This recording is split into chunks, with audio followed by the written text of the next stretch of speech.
The wine glasses clinked together with a crystalline sound that seemed to hang in the air of the dimly lit restaurant. My fingers trembled slightly as I arranged them on the pristine white tablecloth, each one exactly 2 inches from the edge, just as Mr. Moretti insisted. The restaurant was empty now, the last customers having left 20 minutes ago, but we were preparing for tomorrow's private event, some business gathering that had the entire staff on edge. Elena, those glasses better be perfect. Mr. Moretti's guests don't tolerate anything less than perfection. Marco, the floor manager, hovered behind me, his breath smelling of cigarettes and the cheap coffee he drank by the gallon. I nodded without looking up. After 3 years of working at Rosso Scuro, I knew the standards better than anyone. I'd started as a dishwasher and clawed my way up to waitress, and I wasn't about to let anyone question my dedication. "They're perfect," I murmured, adjusting the final glass. My black uniform was damp with sweat beneath the arms despite the restaurant's aggressive air conditioning. Something about tomorrow's event had everyone walking on eggshells. "Who's coming tomorrow anyway?" I asked, trying to sound casual as I straightened up, my lower back aching from bending over the tables for the last hour. Marco's eyes darted around the empty restaurant before he leaned in. "Vittorio Castellano, and apparently, he specifically requested this venue." My heart seized in my chest, and the room seemed to tilt slightly. I gripped the edge of the table to steady myself, hoping Marco wouldn't notice how the color had drained from my face.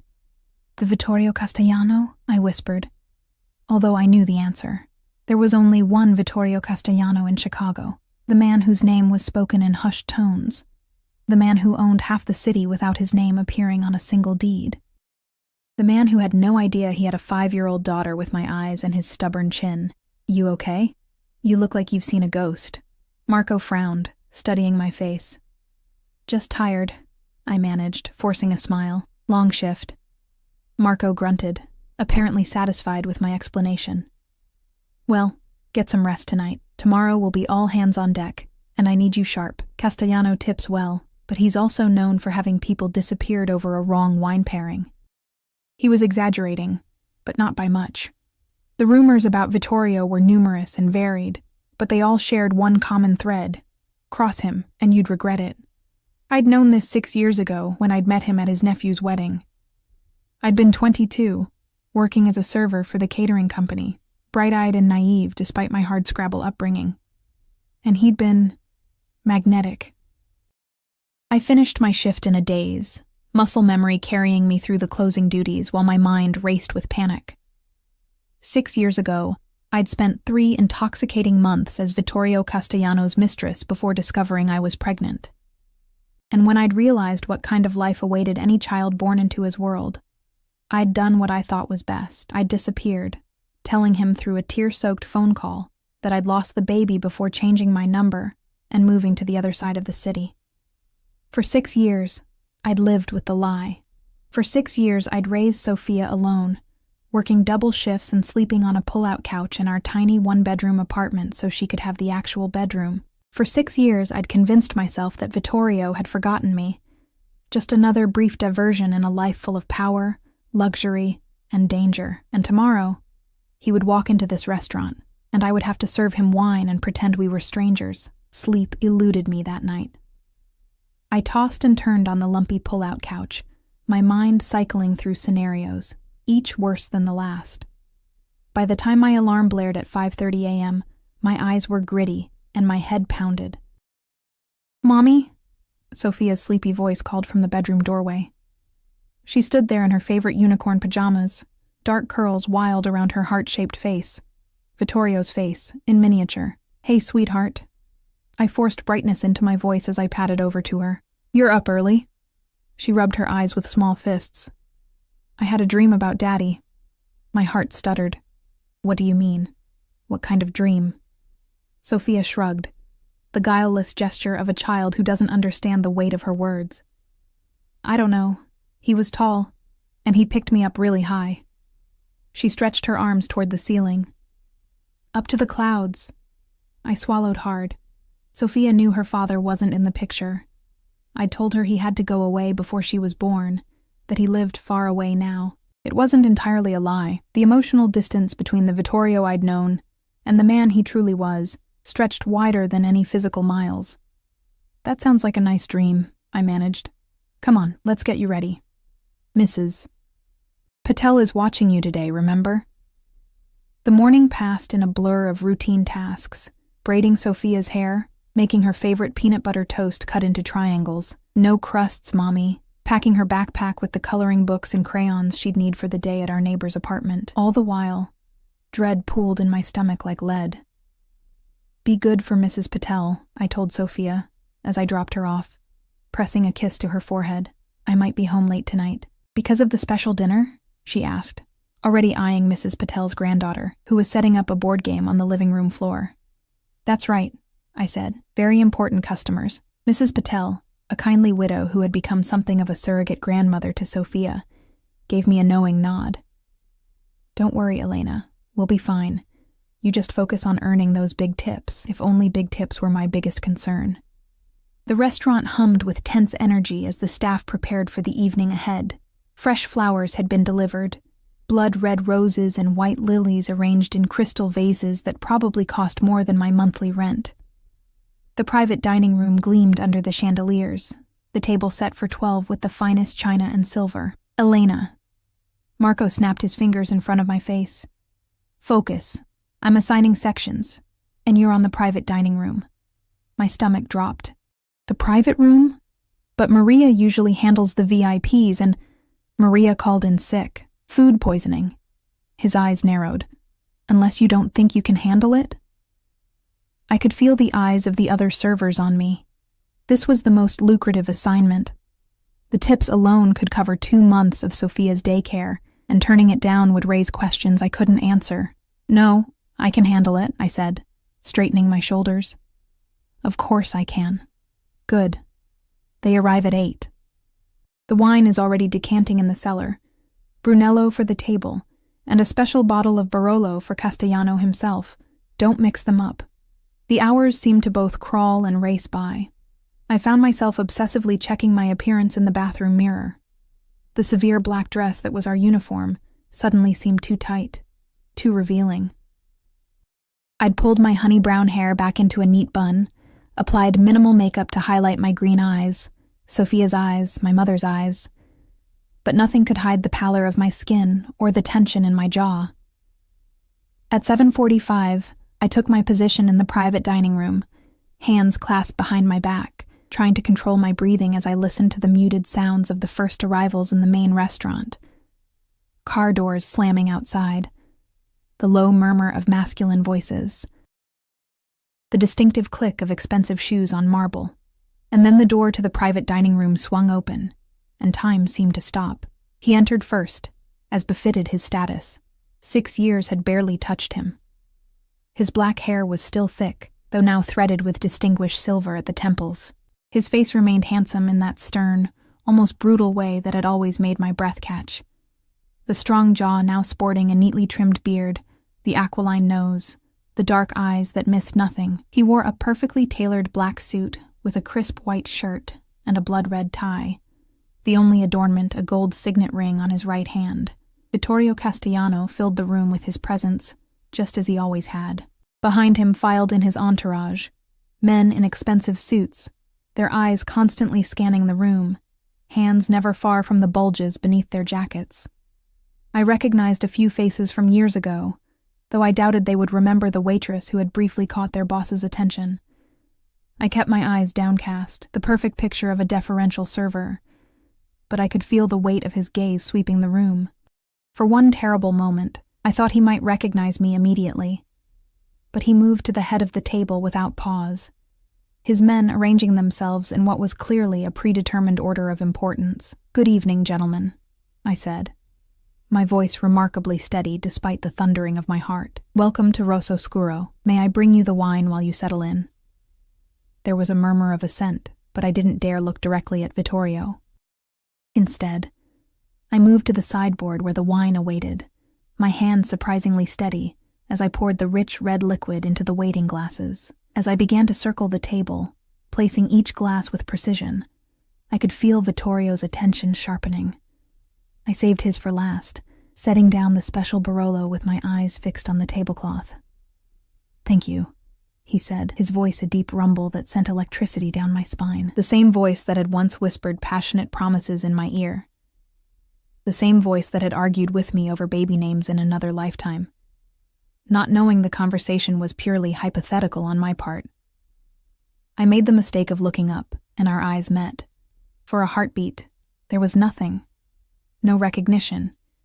Just the polite dismissal of a powerful man acknowledging a servant. Then his eyes narrowed infinitesimally, his head tilting slightly as he studied my face.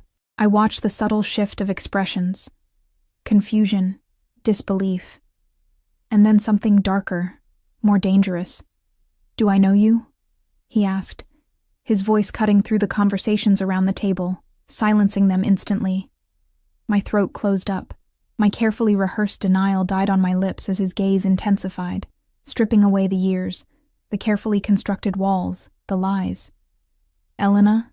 he said, and the single word dropped into the silence like a stone into a still pond. The wine glass slipped from my suddenly nerveless fingers, shattering against the hardwood floor in a spray of crimson liquid that splashed across my shoes and the hem of my dress. The crash seemed to echo in the frozen silence of the room, and in that moment, as Vittorio Castellano rose slowly to his feet, his dark eyes never leaving mine, I knew with absolute certainty that my carefully constructed life was about to shatter just as completely as that glass. "Everyone out," Vittorio said, his voice deceptively soft. The command rippled through the room like an electric current. Chairs scraped against the floor as his men stood without question or protest. Within seconds, they had filed out of the room, closing the door behind them with a gentle click that somehow sounded as final as a prison gate slamming shut. I remained frozen, red wine seeping into my shoes, the shards of broken glass glittering at my feet like tiny daggers. My gaze darted to the door, a futile instinct, as two of his largest men now undoubtedly stood guard outside. 6 years, Vittorio said, circling the table with measured steps, his movements fluid and controlled like those of a predator. 6 years without a word. And here you are, serving wine in my favorite restaurant. He stopped a few feet away from me. "How long have you worked here, Elena?" The way he said my name, half caress, half accusation, made my skin prickle. 3 years, I whispered, hating the tremor in my voice. 3 years, he repeated, his Italian accent thickening slightly as it always did when he was angry. "And in all that time, you never thought to mention that you were alive and well in my city? That you had simply disappeared?" I forced myself to meet his gaze, though it felt like staring into the heart of a storm.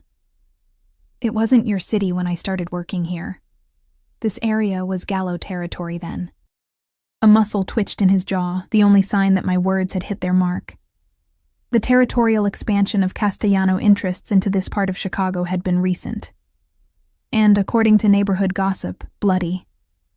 "You always were observant," he murmured, his eyes never leaving mine as he reached into his jacket pocket. I flinched instinctively, a reaction that made his expression darken. He withdrew not a weapon, but a cell phone. "Clean this mess up," he said into it before sliding it back into his pocket. "We need to talk, but not here." "I'm working," I protested weakly. "I can't just leave in the middle of my shift." His laugh was short and humorless. "I think your employer will understand. After all, I now own this restaurant." My blood ran cold. "Since when?" "Since about—" He checked his watch, an elegant timepiece that probably cost more than my annual salary. 4 hours ago. The paperwork was finalized this afternoon. The pieces clicked together in my mind with sickening clarity, the sudden change in ownership, the special dinner, the way everyone had been on edge all day. It hadn't been just another business meeting. It had been a celebration of acquisition, and it couldn't be coincidence. "You knew I worked here," I said, the accusation slipping out before I could stop it. Something flashed in his dark eyes. Triumph, perhaps, at having provoked an emotional response. "I make it my business to know everything that happens in my territory, Elena, including who serves the wine." The door opened before I could respond, and one of the younger waiters entered with cleaning supplies, his eyes wide with fear as he approached the mess. carefully avoiding looking at either of us. "My car is waiting outside," Vittorio said, his tone making it clear this was not a request. "I'll give you 2 minutes to collect your things." I knew I should refuse, should insist on finishing my shift and going home to my daughter, but the mention of Sofia sent a fresh wave of panic through me. If Vittorio had found me so easily, what else might he know? "Fine," I conceded, stepping carefully around the broken glass. 2 minutes. In the employee locker room, my hands shook so badly I could barely open the combination lock. My mind raced through options, each more desperate than the last. I could run, grab my things, slip out the back door, collect Sofia from Mrs. Patel, and flee the city. But how far would we get? Vittorio's reach was long, his resources seemingly limitless, and his pride was legendary. He wouldn't simply let me disappear a second time. And there was a part of me, a part I hated for its weakness, that remembered how it had felt to be in his arms, to be the focus of all that intense attention and passion, the part that still woke from dreams of him, breathless and aching. I changed out of my wine-stained uniform into the clothes I'd worn to work. Worn jeans, a simple blouse, and a light jacket against the evening chill. Nothing like the designer dresses and jewels he had once draped me in during our brief time together. I stared at my reflection in the small mirror inside my locker, at the shadows beneath my eyes, and the tension in my face. "Mommy loves you, Sofia," I whispered, as though my daughter might somehow hear me. "Everything I've ever done was to protect you." Outside, a sleek black Bentley idled at the curb, its windows tinted to opacity. A mountain of a man in a dark suit opened the rear door as I approached, his face expressionless. I recognized him vaguely, Antonio, one of Vittorio's most trusted guards. "Miss Romano," he said with a slight nod, the formality almost comical given that the last time we'd seen each other, he'd been pretending not to notice as Vittorio and I groped each other in the back of this very same car. The interior of the Bentley was just as I remembered, buttery, soft leather seats, the subtle scent of expensive cologne and power. Vittorio sat with his back to the driver, leaving me no choice but to sit facing him, our knees nearly touching in the intimate space. "You cut your hair," he observed as the car pulled away from the curb, his eyes cataloging the changes in my appearance. My hair, once falling to the middle of my back, now barely brushed my shoulders. A practical choice for a single mother with limited time for styling. "It's been 6 years," I said, my voice steadier now that we were away from the restaurant. My anger beginning to displace my fear. "People change. Some things change," he agreed, his gaze intensifying. "Others remain exactly the same." I looked away, out the tinted window at the city lights blurring past. "Where are you taking me?" "Somewhere we can talk privately." "I need to be home by midnight," I said, thinking of Mrs. Patel, who would need to sleep eventually, and Sofia, who sometimes woke with nightmares and called for me. Vittorio raised an eyebrow. "Hot date?" The casual question carried an undercurrent of possessiveness that sent a shiver down my spine. "Babysitter," I replied without thinking, then immediately regretted it as his expression sharpened with interest. "Babysitter," he repeated softly. "So there's someone waiting for you at home." I said nothing, cursing my slip of the tongue. The car continued its smooth journey through the city, eventually turning onto Lakeshore Drive, the dark waters of Lake Michigan visible in flashes between the buildings. "You told me you lost our baby," Vittorio said finally, his voice dangerously quiet. "You called me, crying so hard I could barely understand you, saying there had been complications, that the baby was gone, and then you disappeared." I forced myself to meet his gaze, to maintain the lie that had protected Sofia for 5 years. "That's what happened. Is it?" His hand shot out suddenly, fingers wrapping around my wrist with gentle but inescapable pressure. "Your pulse is racing, Elena. It always did that when you lied to me. Like that time you claimed to have lost the necklace I gave you, when you'd actually pawned it to pay your mother's medical bills." I tried to pull away, but his grip tightened. "That was different." "Was it?" His thumb stroked the delicate skin on the inside of my wrist, a casual intimacy that made my breath hitch despite myself. "You've always been resourceful, Elena. It's one of the things I admired about you. Your determination to survive, to take care of your own. The car slowed, turning into the circular drive of a towering high-rise overlooking the lake. Vittorio's penthouse, where I had spent those 3 whirlwind months living in luxury while telling my friends and family I'd taken a job as a live-in housekeeper for a wealthy family. "We're here," he said unnecessarily, releasing my wrist as the car came to a stop. "My home hasn't changed much since you last saw it. Though perhaps you'll notice I finally bought that art piece you were so fond of, the one with the storm over the ocean." The casual reference to a conversation from 6 years ago, a passing comment I'd made while we lay tangled in his sheets, unnerved me more than any threat could have.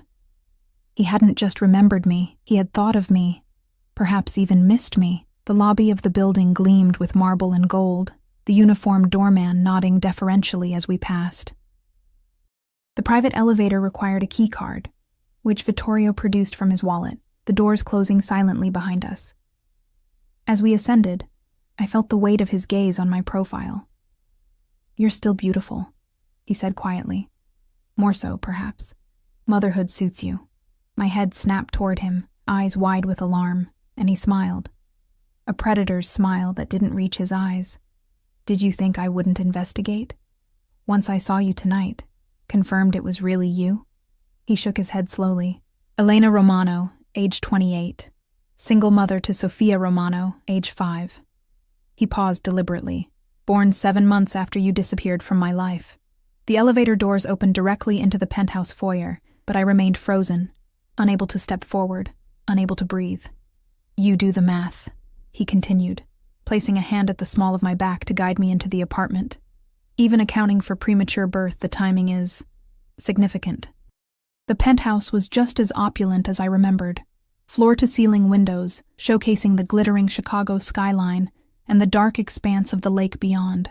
Minimalist furniture in leather and chrome, a kitchen that would make professional chefs weep with envy. But now, instead of feeling like a fairy tale, it felt like a gilded cage. "I have nothing to say to you," I managed, moving away from his touch to put the kitchen island between us. "No?" Vittorio removed his suit jacket, draping it over a bar stool with practiced ease. "Not even an explanation for why you let me believe our child was dead?" "You don't know that Sophia is yours," I countered, though the denial sounded hollow even to my own ears. "Don't I?" He moved to a sideboard, pouring 2 fingers of amber liquid into a crystal tumbler. "Would you like me to list the evidence? The timing of her birth. The fact that you've never filed for child support or listed a father on her birth certificate. The fact that she has my mother's eyes. Yes, I've seen photographs, Elena. Did you think I wouldn't be thorough?" Fear clawed at my throat. "You've been watching her?" "Protecting her," he corrected, taking a slow sip of his drink. "From a distance. Once I confirmed she existed, did you think I would leave my own flesh and blood vulnerable? Unguarded? Living in that unsafe neighborhood in a building with faulty wiring and inadequate security? We've managed just fine without your protection or your money," I said, anger flaring. "I've kept her safe, healthy, and happy for 5 years. I've worked 2 jobs sometimes to make sure she never went without what she needed. I did that, not you, because you chose to," he said, his voice hardening. "You chose to struggle, to deny her the birthright and security that was hers by blood. You chose to lie to me, to her, to everyone." He set down his glass with controlled precision. "Tell me why, Elena. What could I have possibly done to make you believe that I would be so terrible a father that my child would be better off without me?" The raw hurt beneath the anger in his voice caught me off guard. In all our time together, Vittorio had rarely shown vulnerability, had always maintained the cool control that had helped him rise to the top of Chicago's underworld. But now there was something almost pleading in his dark eyes, a question that demanded an honest answer. "It wasn't about you," I said finally, the fight draining out of me. "Not exactly. It was about your world, Vittorio. The danger, the violence, the enemies around every corner. The day I found out I was pregnant, there was an attempt on your cousin's life, remember? A car bomb that killed an innocent bystander instead. I wrapped my arms around myself, the memory still vivid after all these years. I watched you organize the retaliation, Saw the coldness in your eyes when you ordered that man's death, and I thought, is this the world I want for my child? To grow up surrounded by bodyguards and bulletproof glass, never knowing normal, never being safe. So you decided that poverty and fatherlessness were better alternatives? He asked, his voice dangerously soft. I decided that normal and alive were better than privileged and at risk, I countered. And I'm not sorry for that choice, even if I'm sorry for the pain it caused you. Vittorio moved suddenly, closing the distance between us with a speed that made me back up until I hit the wall. He placed his hands on either side of my head, caging me in without touching me, his face inches from mine. Do you know what it did to me? He asked, his voice a rough whisper. Believing I had lost a child I never even got to see? Believing you were grieving alone somewhere because you wouldn't answer my calls? I had men searching for you for months, Elena. I thought you might harm yourself in your grief. The genuine anguish in his eyes made my chest ache. This was the side of Vittorio few ever saw. The man beneath the Mafia boss, the heart beneath the calculated exterior. I'm sorry, I whispered, and meant it. I thought I was doing the right thing, and now? He asked, his gaze dropping to my lips for a fraction of a second. Now that I know the truth, now that I know my daughter exists, what do you think is the right thing, Elena? Before I could answer, my phone rang in my pocket, the specialized ringtone I'd set for Mrs. Patel's calls. Panic flooded me anew. She would only call at this hour if something was wrong with Sophia. I need to take this, I said urgently, ducking under Vittorio's arm to create space between us. His expression darkened, but he stepped back, watching with narrowed eyes as I fumbled for my phone.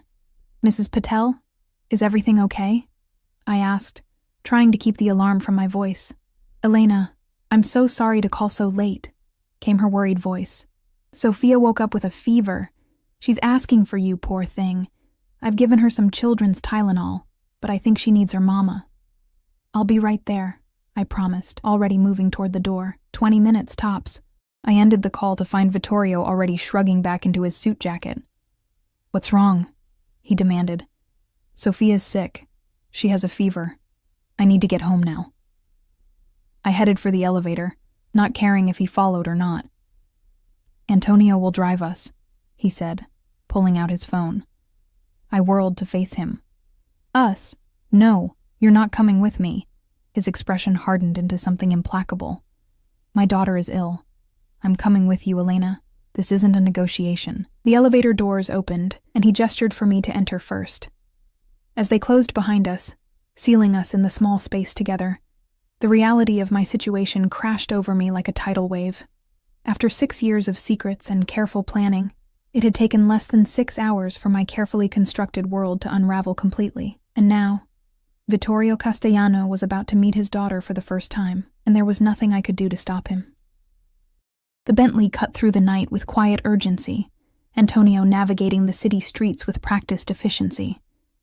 Beside me in the back seat, Vittorio was a study in controlled tension, his fingers drumming a rhythmless pattern against his knee. What neighborhood is this? He asked as we turned onto my street, lined with aging apartment buildings and small businesses with security grates over their windows. The contrast between this world and the gleaming penthouse we'd just left couldn't have been starker. Pilsen, I answered, watching his face as he took in the graffiti-tagged walls and the group of young men huddled on a corner, their eyes tracking our expensive car with obvious interest. His jaw tightened. This is where you're raising our daughter?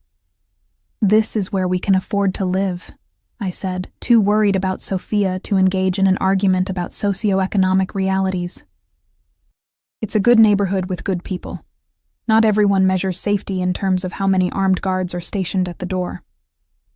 Antonio pulled up in front of my building, a 3-story walk-up with peeling paint but clean windows, and a small, well-tended patch of flowers by the entrance, Mrs. Garcia's pride and joy. Wait here, Vittorio instructed Antonio as we got out of the car.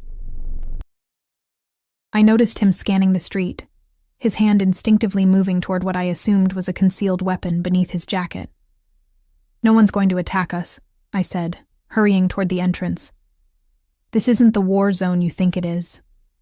The security door had a broken lock, again, which drew a disapproving look from Vittorio as we entered the small lobby with its row of dented mailboxes.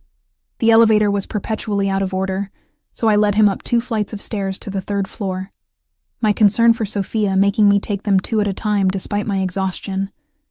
Mrs. Patel opened her door before I could knock, her gray hair pulled back in a loose bun, her face creased with concern.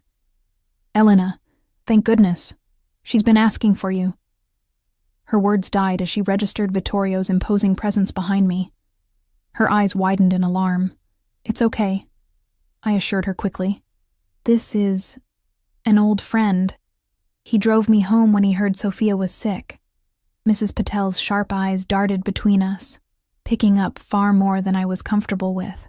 "I see," she said in a tone that made it clear she absolutely did see, perhaps more than I wanted her to.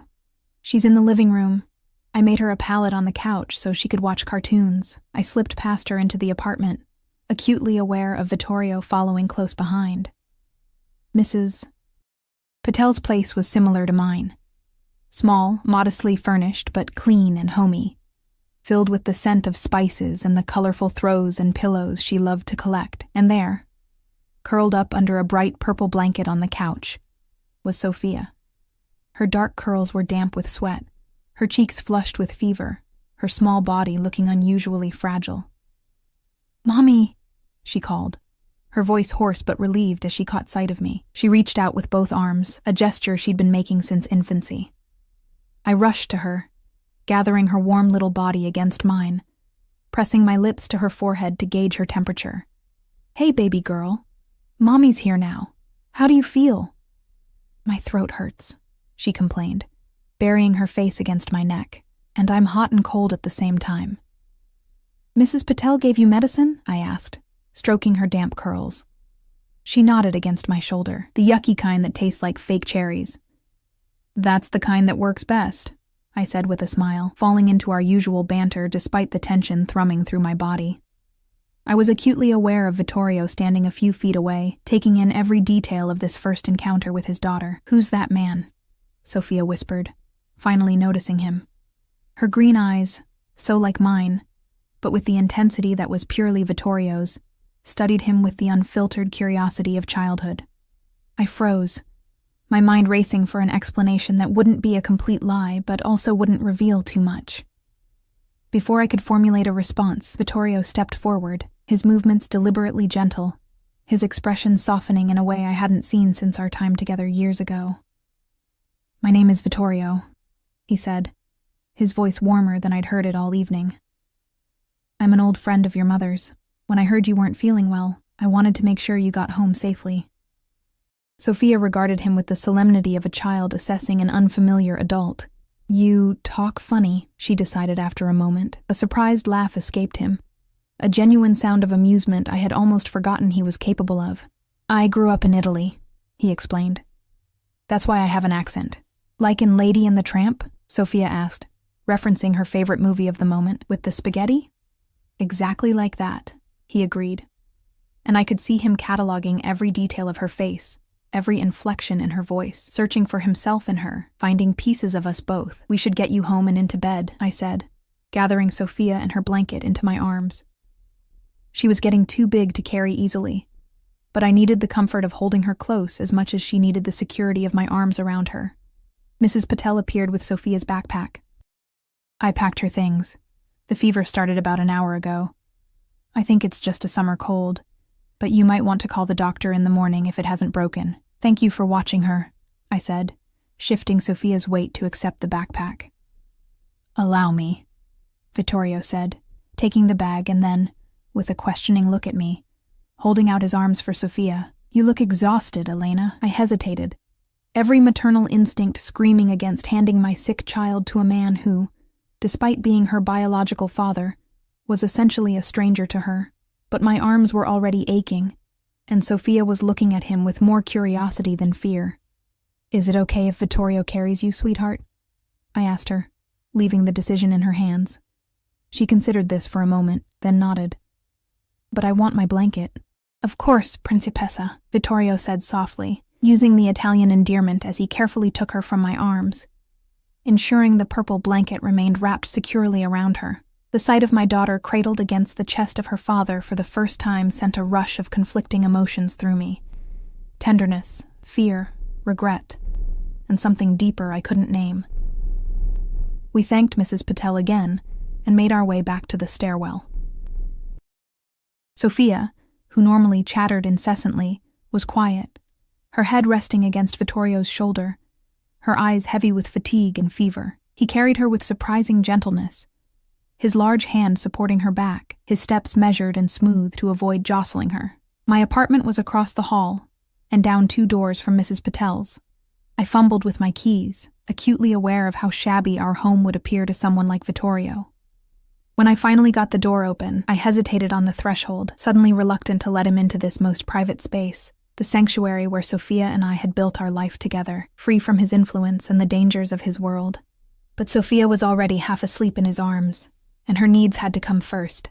"It's not much," I said preemptively as I flipped on the lights, revealing our small living room with its worn but clean furniture. The pull-out couch where I slept still opened into a bed, my textbooks from the community college nursing program stacked neatly on the coffee table. If Vittorio was judging our modest living conditions, he didn't show it. His attention remained focused on Sophia. "Where's her room?" he asked quietly. "This way." I led him through the short hallway to the only bedroom, which I had decorated as cheerfully as our budget allowed. The walls were a soft yellow, with decals of butterflies and flowers I'd found on clearance. The twin bed had a colorful quilt made by my grandmother, and a collection of stuffed animals occupied a shelf above it. A small bookcase overflowed with library books and yard sale finds, evidence of Sophia's voracious appetite for stories. Vittorio laid her gently on the bed, his movements careful as he tucked the covers around her. She stirred slightly, her eyes fluttering open. "Will you be here tomorrow?" she asked him sleepily. The question hung in the air between us, loaded with implications neither of us was ready to address. Vittorio looked to me, and for the first time since our reunion, I saw uncertainty in his expression. "Get some rest now," he said to Sophia, smoothly dodging the question. "Feel better, Principessa." Her eyes had already closed again, her breathing deepening as the combination of medicine and exhaustion pulled her toward sleep. We retreated from the room, leaving the door ajar so I could hear if she called out in the night. In the living room, the air between us was charged with unspoken words. Vittorio stood by the window, looking out at the city lights, his profile sharp against the darkness beyond. "She has your smile," he said finally, still gazing outward, "and your kindness. But she has my mother's eyes, my chin." He turned to face me. "She's perfect, Elena." "Yes," I agreed softly. "She is. And you've kept her from me for 5 years. The tenderness in his voice hardened, the hurt and anger resurfacing now that we were alone. I sank onto the edge of the pull-out couch, suddenly too exhausted to stand. I did what I thought was right. I still believe it was right. Based on what? A mistaken belief about who I am? What I would do as a father? He moved closer, looming over me. "You had no right to make that decision alone." "I had every right," I countered, keeping my voice low to avoid waking Sophia. "I'm her mother. My job is to protect her, even if that means protecting her from her own father's world." "And what about now?" he asked, crouching down to my level, his face inches from mine. "Now that I know about her, now that I've seen her, held her in my arms, do you think I will simply walk away? Allow you to continue struggling to provide what I could give her with a snap of my fingers?" I met his gaze steadily, despite the tears threatening to spill over. "What I think is that you need to leave now. It's late, I'm exhausted, and my daughter is sick. Whatever happens next, we can figure it out tomorrow." For a moment, I thought he might refuse, might insist on staying, on continuing this confrontation until he got what he wanted. It was his way in business, relentless pressure until his opponent conceded defeat. But instead, he nodded once and straightened. "Tomorrow, then. I'll send a doctor in the morning to check on Sophia. And we'll talk, really talk, about how we move forward from here." It wasn't a request, and I was too tired to argue. I followed him to the door, watching as he pulled out his phone to summon Antonio. At the threshold, he paused, turning back to me with an expression I couldn't quite read.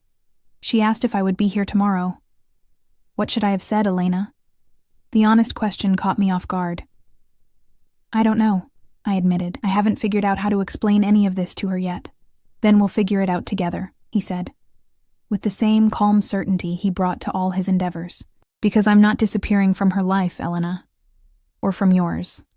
As the door closed behind him, I leaned against it, closing my eyes against the inevitable storm I knew was coming. For 6 years, I had protected my daughter by keeping her father at a distance. Now that distance had collapsed in a single evening, and I had no idea what tomorrow would bring. But as I checked on Sophia one more time, brushing a kiss against her fever-warm forehead, I knew with absolute certainty that nothing would ever be the same again. Block 4.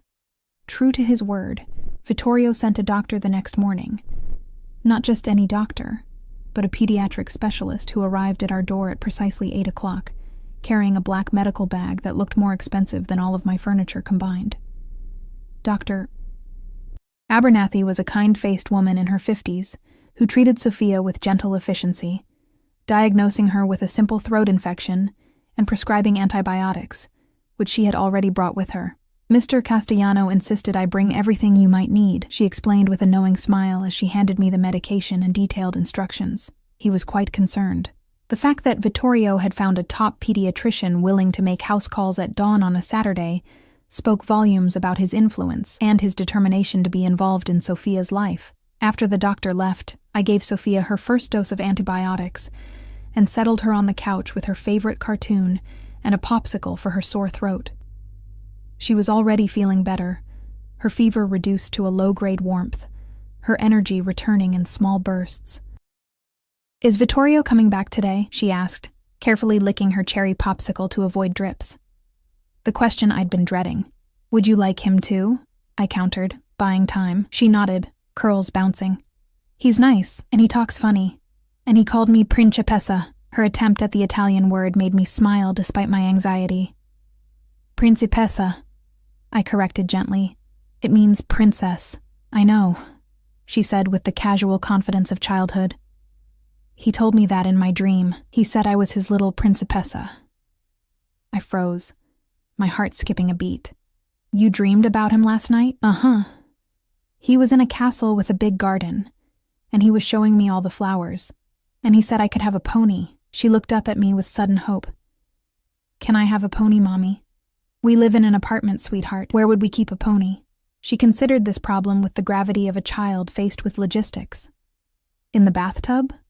I laughed, grateful for the moment of normalcy. I don't think that would work out very well for the pony, or for us, when we needed to take a shower. My phone buzzed with a text message. Unknown number, but I knew immediately who it was. Car downstairs in 30 minutes. Bring Sophia if she's feeling up to it. There's someone I want her to meet. No greeting, no signature, no room for refusal. Classic Vittorio. Part of me wanted to ignore the message, to establish boundaries from the start, but a larger part knew that this conversation was inevitable and postponing it would only heighten the tension.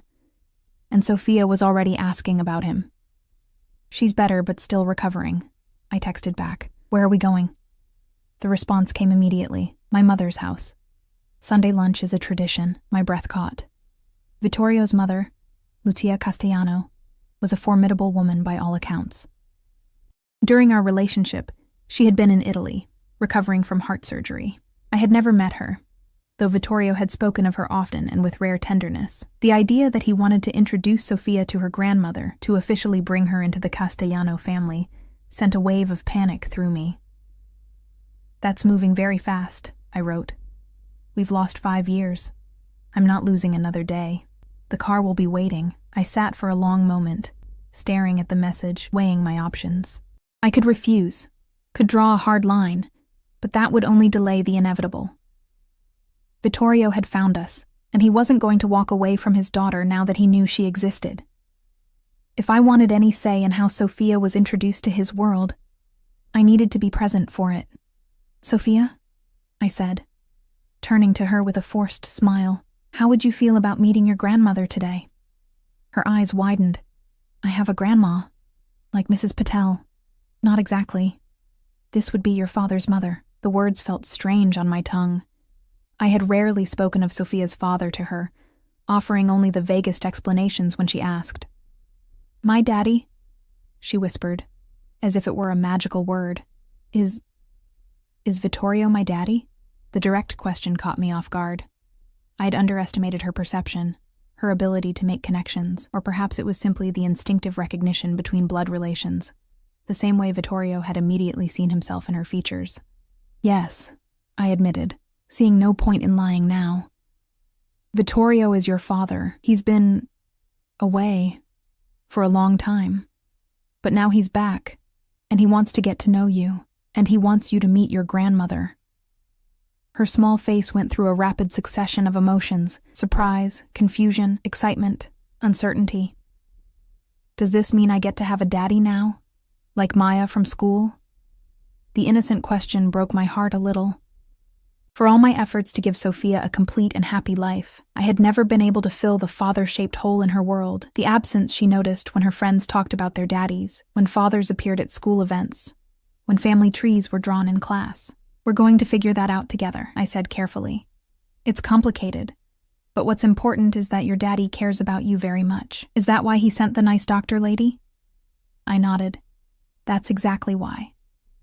Now, should we get dressed for lunch? We're going to a special place." Her excitement overrode any remaining lethargy from her illness as she bounced off the couch. "Can I wear my blue dress? The one with the flowers?" "Perfect choice," I agreed, following her to her room to help her change. As I dressed in the bathroom afterward, I studied my reflection in the mirror. I chose my nicest outfit, a simple burgundy wrap dress I'd found on clearance last year, reserved for job interviews and parent-teacher conferences. It was modest and flattering, though nothing like the designer clothes Vittorio had once draped me in. I swept my hair into a neat bun, applied minimal makeup, and slipped on my only pair of decent heels. Armor, of a sort, against what was to come. Precisely 30 minutes after Vittorio's text, a sleek town car pulled up outside our building. The driver, another one of Vittorio's men whose name I couldn't remember, held the door open for us with a deferential nod. "Miss Romano, Miss Sophia." His use of my daughter's name confirmed what I already suspected. Vittorio had briefed his entire organization about her existence. Sophia, for her part, was delighted by the fancy car with its leather seats and privacy partition. "Are we rich now, Mommy?" she whispered loudly as we settled in. "No, sweetheart. This is just a special car for a special day," I explained, smoothing her dress and checking that her fever hadn't returned. She seemed perfectly healthy now, her cheeks pink with excitement rather than illness. The drive took us north, away from the city center, and into the exclusive suburbs where Chicago's elite made their homes. We finally turned into a gated community, the security guard waving us through with immediate recognition. Beyond the gate, immaculate lawns surrounded stately homes set far back from the street, each one a display of wealth and privilege. The car pulled into a circular driveway before an elegant stone mansion with ivy climbing its walls and perfectly manicured gardens extending in all directions. It looked like something from a fairy tale, exactly the kind of place where a princess might live. "Wow," Sophia breathed, her nose pressed to the window. "Is this where Grandma lives?" "Yes," I said, my mouth dry with apprehension. "And this is where your father grew up." The front door opened before we reached it, revealing Vittorio in casual clothes, dark jeans and a simple button-down shirt that somehow looked more expensive than any suit I'd ever owned. The sight of him dressed down, looking almost normal, brought back a rush of memories from our time together. Lazy Sunday mornings, rare moments of peace between his business obligations. But what caught me off guard was the genuine smile that spread across his face when he saw Sophia. It transformed him, softening the hard lines of power and control into something warm and approachable. "Buongiorno, Principessa," he said, crouching down to Sophia's level. "Are you feeling better today?" She nodded enthusiastically. "The doctor you sent gave me medicine that didn't even taste bad. And Mommy says you're my daddy. And we came to meet Grandma." His eyes flickered to mine, acknowledging the revelation, before returning to Sophia. "That's right. Your grandmother has been very excited to meet you since I told her about you last night. She's been cooking all morning, all your favorite Italian dishes." "I don't know if I like Italian food," Sophia said seriously. I like pizza and spaghetti. Vittorio laughed. Those are Italian, Piccola, and trust me, your grandmother's cooking will make you love many more Italian dishes. He straightened, his gaze meeting mine. You look beautiful, Elena, he said quietly, his eyes taking in my simple dress with an appreciation that made my cheeks warm. Before I could respond, an elegant older woman appeared in the doorway behind him. Lucia Castellano was in her late 60s, with silver-streaked black hair swept into a classic updo, wearing a simple but obviously expensive dress and a single strand of pearls. Her eyes, the same intense dark eyes she had passed to her son, immediately found Sofia. Dio mio, she breathed, one hand rising to her heart. È proprio come nelle foto. È bellissima. Vittorio stepped aside, making room for his mother to approach. She moved with the dignity of a queen, but her hands trembled slightly as she reached for Sofia. Hello, little one, she said, her Italian accent thicker than Vittorio's. I am your Nonna Lucia. I have waited a very long time to meet you. Sofia, suddenly shy, pressed against my leg. Hello, she whispered, peering up at this regal woman with wide eyes. Lucia knelt down, seemingly unconcerned about her expensive dress touching the ground. You have your father's chin, she said, gently tilting Sofia's face, and my eyes. The Castellano eyes. She looked up at me then, and I braced myself for anger or accusation. Instead, I saw only a deep, painful understanding. She is perfect, Elena. Thank you for taking such good care of her. The simple gratitude, so unexpected, brought tears to my eyes. I had prepared for recrimination, for blame, not for this grace. Please come inside, Lucia continued, rising gracefully. Lunch is almost ready, and we have much to talk about. The interior of the Castellano family home was as impressive as its exterior. Soaring ceilings, marble floors, priceless artwork on the walls. But unlike Vittorio's minimalist penthouse, this place felt lived in and warm, with comfortable furniture and family photographs scattered among the antiques. Sofia's natural curiosity quickly overcame her shyness as Lucia gave her a tour, showing her the grand piano in the parlor. Can I learn to play, Nonna? The library with its floor-to-ceiling bookshelves. Do you have any princess books? And finally, the spacious kitchen where delicious smells wafted from bubbling pots and a fresh-baked cake cooled on a rack. Vittorio and I followed behind them, watching this instant bond form between grandmother and granddaughter.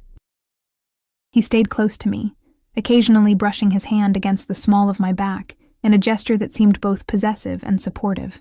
Your mother is being very kind, I murmured, as Lucia showed Sofia how to taste the pasta sauce with a proper wooden spoon. She understands sacrifice for family better than most, he replied quietly. She left her own family in Italy to follow my father to America, knowing what kind of life awaited her. He paused, watching his mother laugh at something Sofia said. She doesn't blame you for trying to protect our daughter, Elena, but she will never let her go now that she's found her. Neither will I. The simple declaration, delivered without threat or anger, nonetheless sent a chill through me. This was what I had feared from the beginning. The inexorable pull of the Castellano family, drawing Sofia into a world I had tried so hard to keep her from. Vittorio, I began, but was interrupted by Lucia calling us to the table. Lunch was a surreal experience. The four of us seated around an antique table laden with traditional Italian dishes, Sofia chattering happily between bites of the best food I'd ever tasted, Lucia sharing stories of Vittorio's childhood that made him alternately smile and wince. The summer sunshine streaming through leaded glass windows onto silverware that had probably been in the family for generations. It felt disturbingly normal. Like we were just a regular family enjoying Sunday lunch at grandmother's house, not a criminal dynasty welcoming its newest member into the fold. After dessert, a tiramisu that Sofia declared was even better than birthday cake, Lucia took Sofia out to see the garden and the koi pond, leaving Vittorio and me alone at the table. This doesn't change anything, I said as soon as they were out of earshot. One lunch doesn't erase the reality of who you are, what you do. Vittorio sipped his espresso, his expression unreadable. And what reality is that, Elena? you're the head of the most powerful criminal organization in Chicago, I said bluntly. You have enemies, dangerous enemies. Your own cousin was nearly killed, remember? My business interests are diverse and well-managed, he countered smoothly. The more volatile aspects have been significantly reduced in recent years. I prefer legitimate enterprises now. They're more profitable and less prone to unwanted attention. I laughed without humor. So, you've gone legitimate? Should we expect a press release about the Castellano family's reform? Don't be naive. The world isn't divided into good and evil as neatly as you'd like to believe. He set down his cup with precision. But my priorities have evolved, and with Sophia in the picture, they will continue to evolve. Security and stability are paramount now, for all of us. All of us? I repeated, catching his implication. Vittorio, we're not a family? He finished, his gaze intensifying. That's exactly what we are, Elena. What we've always been. Whether you were ready to accept it or not, and now it's time to make it official. Official? I echoed, my voice barely above a whisper. What exactly are you suggesting? Vittorio reached across the table, taking my hand in his before I could pull away. His touch was warm and familiar, sending an unwelcome current of electricity up my arm. Marriage, Elena. A proper family for Sophia. The life we should have had 6 years ago, if you hadn't run. I withdrew my hand as if burned. You can't be serious. I've never been more serious about anything in my life. His expression was resolute, not a hint of doubt in those dark eyes. Sophia deserves to grow up with both her parents. She deserves the Castellano name and all the privileges and protections that come with it. And what about what I deserve? I challenged, keeping my voice low despite the rising anger. Do I deserve to be married to a man whose business associates carry guns to dinner meetings, whose enemies might target his family, whose idea of resolving conflict involves... I stopped myself, aware that I was treading into dangerous territory. Involves what, Elena? He asked softly, dangerously. Say what you're thinking. I met his gaze directly. Violence, control, manipulation. The very things I wanted to protect our daughter from. Rather than anger, a look of profound sadness crossed his features. Is that truly who you think I am? After everything we shared, I think it's a part of who you are, I said honestly. A part I chose to walk away from once. And a part I'm still not sure I can accept. Through the window, I could see Lucia and Sophia in the garden, my daughter's delighted laughter carrying faintly as she chased a butterfly between rose bushes. The sight twisted my heart. Her innocent joy contrasted sharply with the weight of the conversation taking place inside. Look at her, Vittorio said, following my gaze. Look how happy she is. This is her birthright, Elena, this family, this legacy. Would you deny her that out of fear? Or pride? It's not pride, I protested. It's caution. Practical concern for her safety and well-being. I can protect her better than anyone else in this world, he said with absolute conviction. My resources, my connections. Nothing would ever touch her. And what about her soul, Vittorio? Her understanding of right and wrong. How do I explain to her what Daddy does for a living when she's old enough to understand? He leaned forward, his expression intense. By the time she's old enough to ask those questions, the Castellano Empire will be entirely legitimate. I've been working toward that goal for years. Moving investments into legal businesses, distancing myself from the old ways, for the future, for a family I hope to have someday. His voice softened. I never stopped thinking about you, Elena. About the child I thought we'd lost. The sincerity in his words shook me. It was one thing to imagine Vittorio as the cold, calculating crime boss, driven solely by power and control. It was another to see him as he was now, a father determined to do right by his child, a man still carrying the torch for what we'd once shared. I need time, I said finally. This is all happening so fast. Yesterday you didn't know Sophia existed. Today, you're proposing marriage and a complete upheaval of our lives. I can't make that decision in an afternoon. He nodded slowly, accepting this small concession. Time. I can give you that. But not distance, not anymore. I want to be part of Sophia's life, daily, not just on weekends or holidays. I've missed 5 years. I won't miss another day. What exactly are you proposing then? Joint custody, to start. He reached into his pocket and withdrew a small velvet box, placing it on the table between us. This is yours, regardless of your answer.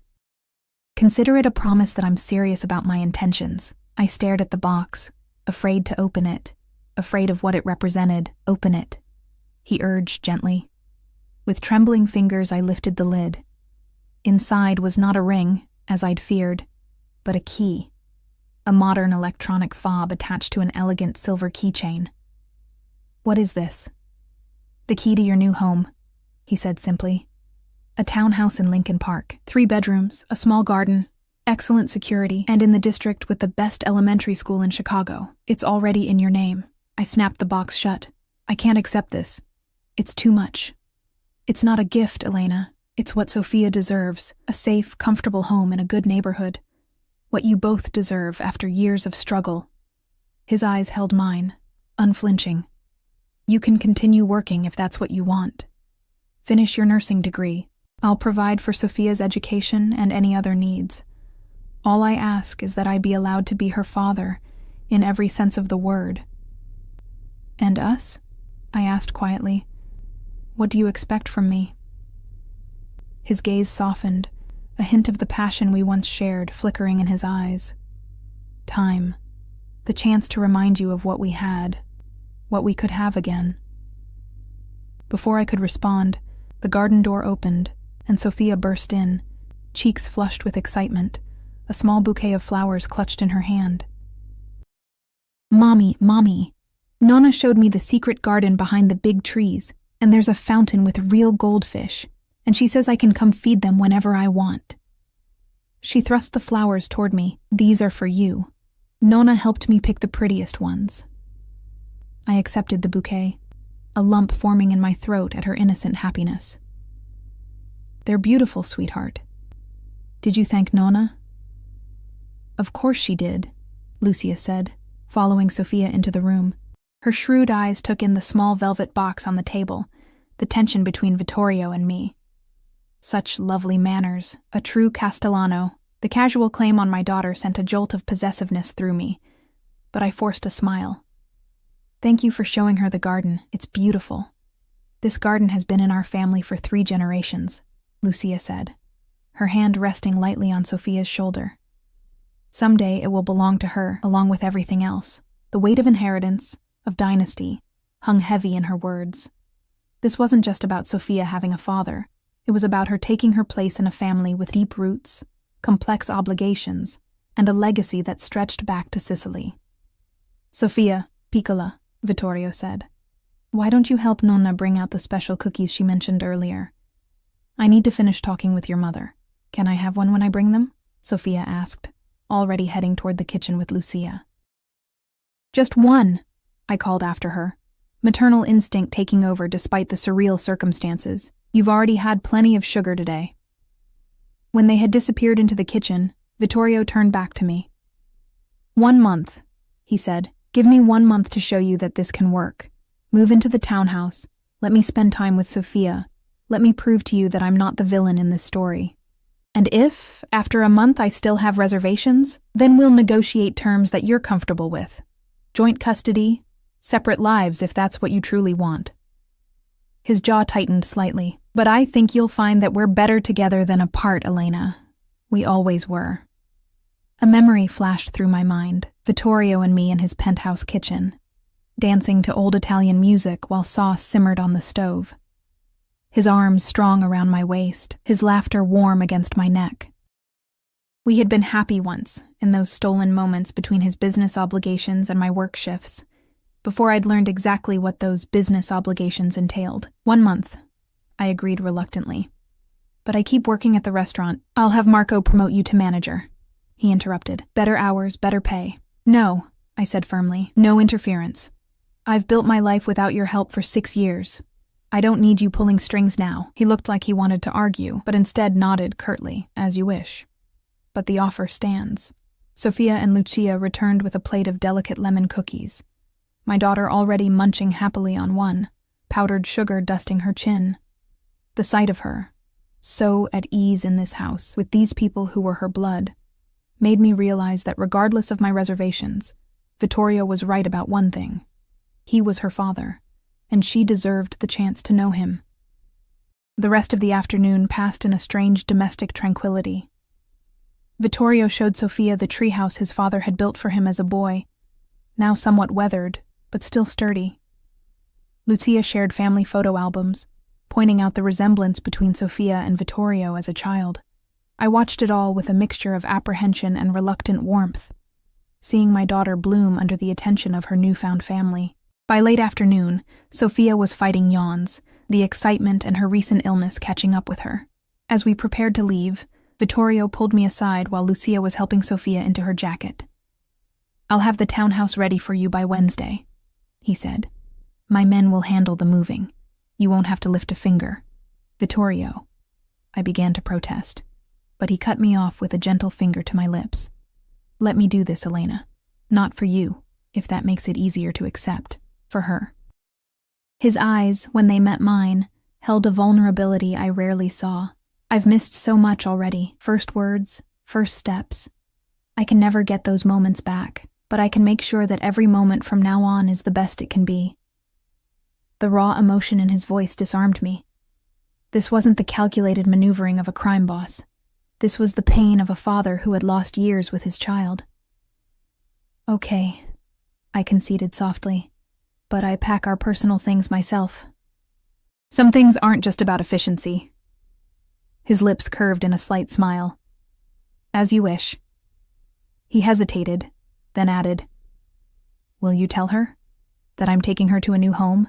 I nodded. "Tonight. She should have time to get used to the idea." That night, after tucking an exhausted Sofia into bed, I sat on the edge of her mattress, brushing curls from her forehead. "Did you have fun today?" I asked softly. "Mm-hmm," she mumbled sleepily. "Nonna is nice, and Daddy knows lots of good stories." The word slipped so naturally from her lips, as if she'd been saying it all her life. Perhaps, in a way, she had been waiting to say it, saving it for the man who would finally claim it. "Sofia, sweetheart, how would you feel about moving to a new house? A bigger one, with your own big bedroom, and maybe a garden like Nonna's, but smaller?" Her eyes flew open, suddenly alert. "Really? Can I paint my room purple?" I laughed softly. "I think that could be arranged." "Will Daddy live with us too?" she asked, the innocent question landing like a weight on my chest. "No, honey. Daddy has his own home, but he'll visit us often, and we'll visit him and Nonna. We're going to figure things out as we go." She seemed to accept this answer, her eyelids growing heavy again. "I'm glad Daddy found us," she murmured, as she drifted toward sleep. I always wished for him when I blew out my birthday candles. Long after she had fallen asleep, I sat in the dimly lit kitchen, the key to the townhouse on the table before me. My entire adult life had been defined by independence, by the determination to make my own way, without relying on anyone else. Even before Sofia, after my mother's death had left me alone at 19, I had prided myself on my self-sufficiency. Accepting Vittorio's help felt like surrendering that independence, like admitting that all my efforts had been insufficient.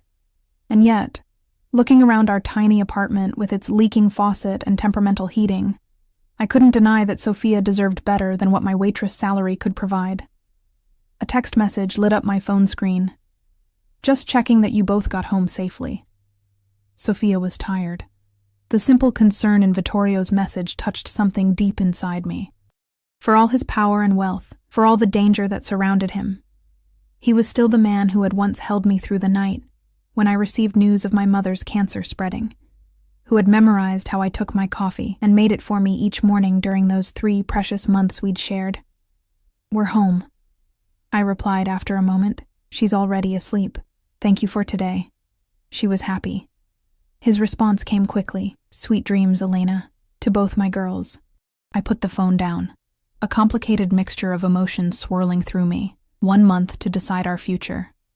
1 month to determine whether Vittorio Castellano had truly changed, whether I could trust him with not just Sofia's safety, but her moral compass, her understanding of the world. 1 month to see if the feelings that had never quite died could grow into something sustainable, something real, or if they were merely echoes of a past best left behind. The townhouse was everything Vittorio had promised and more. Sunlight streamed through tall windows, highlighting hardwood floors and crown molding. The kitchen gleamed with high-end appliances and marble countertops. Sophia's room had been painted a soft lavender, not quite the purple she'd requested, but close enough to delight her, and furnished with a canopy bed that made her squeal with joy when she saw it. "It's a princess bed," she exclaimed, running from one corner of the spacious room to another, examining the built-in bookshelves already stocked with children's classics, the window seat overlooking the small private garden, the walk-in closet larger than our entire bathroom in the old apartment. My bedroom was equally luxurious, with a king-sized bed and an ensuite bathroom featuring a soaking tub I could actually stretch out in. The third bedroom had been set up as a study, with a desk, comfortable chair, and shelves filled with nursing textbooks. Vittorio's acknowledgement of my ambitions. It was perfect. Too perfect in its way, designed to showcase everything I hadn't been able to provide on my own, everything Vittorio could offer with a snap of his fingers. But as I watched Sophia spinning in delighted circles in her new room, her happiness radiating like sunlight, I allowed myself to hope that perhaps, just perhaps, we could find a middle ground. A way for Sophia to know her father, to benefit from the privileges of her heritage, without being consumed by the darker aspects of the Castellano legacy. "Do you like it?" Vittorio asked from the doorway, having given us a few hours to settle in before coming to check on us. He leaned against the frame, casual in jeans and a gray Henley, looking more like an ordinary father than a feared Mafia boss. "It's beautiful," I admitted. "Thank you." "Daddy!" Sophia launched herself at him, and he caught her easily, swinging her up into his arms with practiced grace, as if he'd been doing it all her life instead of just a few days. "My room is perfect, and Mommy says we can get a fish for the study." "A fish, huh?" He raised an eyebrow at me over her head. "Just one?" "We're starting small," I said with a slight smile, "working our way up." "Well, I think that's very wise," he agreed, setting Sophia down gently. "Small steps.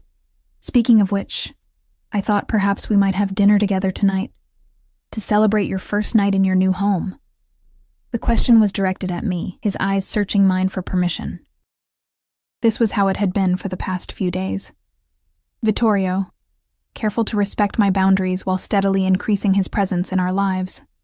Lunch with Sophia, a phone call before bedtime, small gifts appearing without fanfare, a stuffed animal for her, a rare book on Italian cooking for me, remembering a casual mention I'd made years ago about wanting to learn my grandmother's recipes. "I think we'd like that," I said, surprising myself with how easily the words came. "Wouldn't we, Sophia? Can we have pizza?" she asked hopefully. Vittorio laughed, the sound rich and genuine. "How about I cook for you instead, my mother's special recipe for gnocchi? I think you'll like it even better than pizza." As he moved toward the kitchen, already rolling up his sleeves with comfortable familiarity, I felt something shift within me. Not surrender exactly, but perhaps the beginning of acceptance, the acknowledgement that sometimes strength meant allowing yourself to trust, to hope, to believe in the possibility of change. 1 month, I reminded myself. 1 month to decide if this fragile new arrangement could become something permanent, something real. 1 month to see if the man I had once loved with such intensity could truly become the father Sophia deserved. And perhaps, if I dared to hope, the partner I had always longed for him to be. As Sophia skipped after him, chattering excitedly about her new room, I found myself following, drawn by the simple domestic scene unfolding in my new kitchen. Vittorio at the counter, sleeves pushed up to reveal strong forearms, hands confident as they kneaded dough. Sophia on a stool beside him, watching with fascination, the golden afternoon light casting them both in a warm glow. For the first time in 6 years, I allowed myself to imagine a future where we were truly a family, not perfect, not without complications, but together. A future where my daughter knew her father's love, where the man I had never quite stopped loving found redemption in that love, where the lies and fear that had separated us gave way to honesty and trust. It was too soon for certainty. The road ahead would be complex, filled with negotiations and compromises. But as Vittorio looked up, catching my eye across the kitchen with a smile that still made my heart skip a beat, I felt something I hadn't expected to feel when I walked into Rosso Scuro for my shift just days ago. Hope.